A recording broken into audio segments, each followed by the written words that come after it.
Hello my friends, Thomas with Alpha Concepts here, and we just saw a video where somebody who seemingly may have been unaware of their surroundings got hit upside the head with a baseball bat by some psychopath. These idiots, they share the streets with us, they share our air, and we have to be aware of that.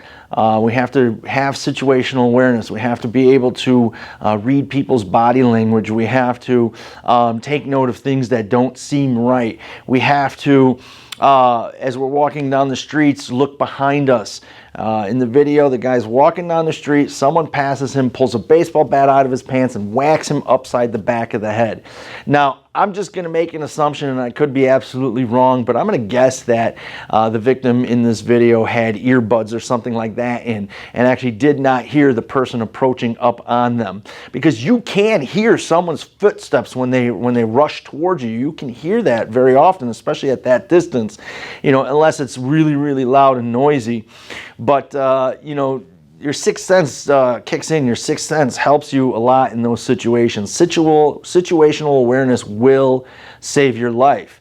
A hit to the head with a baseball bat could be lethal, just one hit. And then we see in this video where the attacker runs up to him and taunts him as if he's going to hit him again. You are as vulnerable can be in that situation. And I want you to pause and think. What would you do? You've just been hit across the back of the head with a baseball bat. You're lying on the ground. The attacker's running up to you. What would you do? Well, I know what I would do. In our defensive pistol level 2 classes, we draw from the ground. We practice for this type of scenario. Okay, and if someone was just hit me in the head with a baseball bat and was charging at me with the baseball bat, it's pretty likely that my ears are going to start ringing. He has the ability to cause me death or great bodily harm. That's the baseball bat. He has the opportunity. He's rushing at me. He is within distance. Is he going to get to me faster than I can get my firearm out and point it at him? That's the only question. And he has articulated an intent to cause me death or great bodily harm by hitting me across the back of the head. So if I were in this situation, it's very likely I would deploy my firearm. I think a reasonable person would agree that you would be in fear of death or great bodily harm after getting smacked across the back of the head and your attacker is taunting you and running at you. So we have to be aware that these people exist. Maybe he's mentally ill. Maybe they knew each other. I have no idea, but there's really no reason to be smacking people across the back of the head with a baseball bat unless you wish to cause them death or great bodily harm. So be aware of the world around you. The likelihood you will be a victim goes down. If you feel something isn't right, it isn't right. Avoid that situation. Cross the street. Run away if you have to. Don't be too proud to run.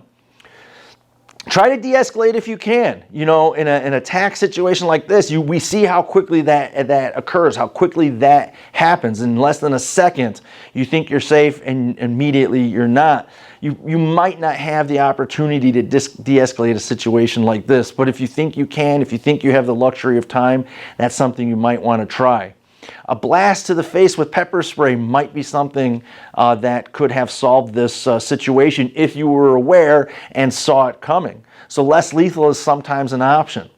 Some people, I know someone's in the comments that are going to say, screw the pepper spray, that's lethal force. And you're absolutely right.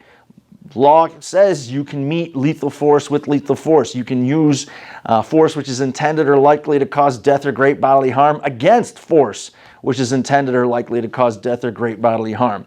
Would a reasonable person agree? I think so. If I was on the jury, I'd say, yeah, a baseball bat to the back of the head would likely cause death or great bodily harm.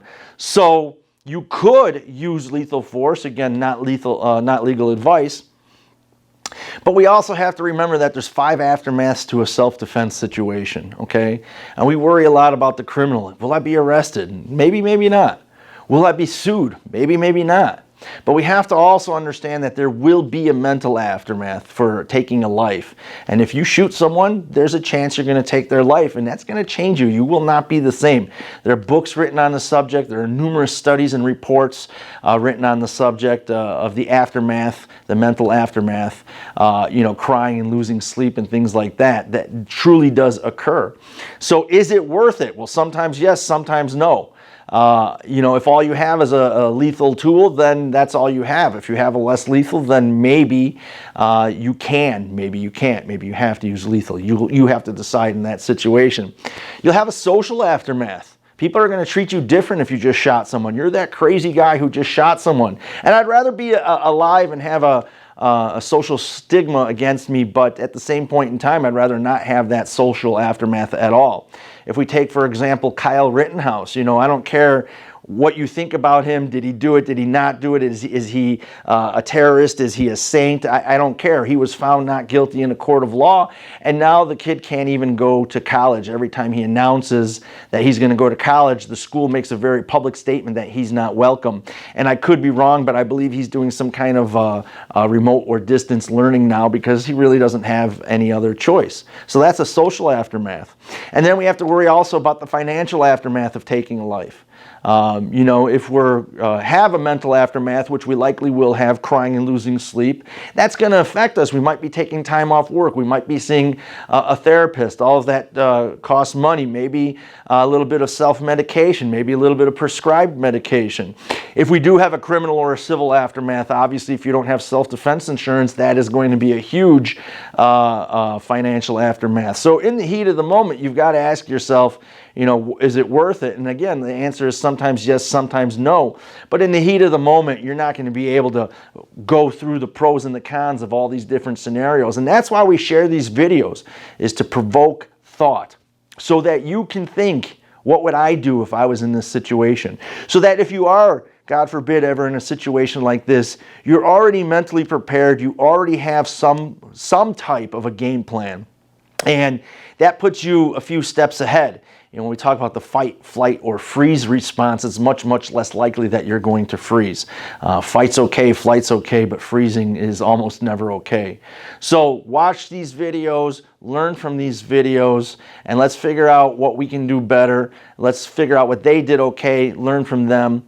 As always, everybody be armed, be trained, and be alpha.